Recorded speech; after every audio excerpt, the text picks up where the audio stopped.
You know that if you create an issue on your GitHub, then work on the issue on your VS Code or whatever ID you are using, then push it back to GitHub, then create a pull request on your GitHub.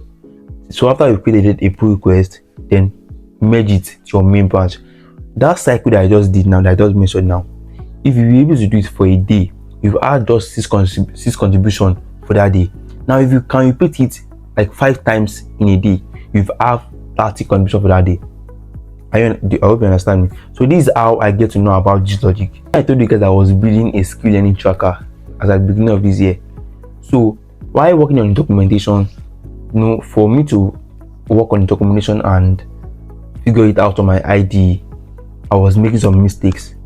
So this is how I did it. I created an issue for each documentation, each feature that I want. I created an issue. Then when I'm done with the issue, now push it back to my GitHub. So as I was creating those issues, as I was pushing it back to my GitHub, I was making a pull request and merging it. I was seeing that the way my contribution for that day was very high. I mean extremely high. Because I was just making just one contribution per day. And how come am I having like 5-6 contribution? One contribution was equals to one commit. My VS Code was equal to 6 contribution. How come? And I now calculated that. So then just try to understand how this works. So I made an issue. I created an issue, then commit the issue to my GitHub back. Once I've done with the task, then I create a pull request. Then I review the code, and I merge it. So that was really opened my mind that this is how this thing actually work.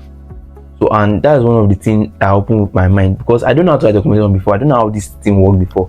But working on documentations, working on GitHub, using GitHub to work, I don't know, working on GitHub actually opened my mind as at that period of time that I was learning it.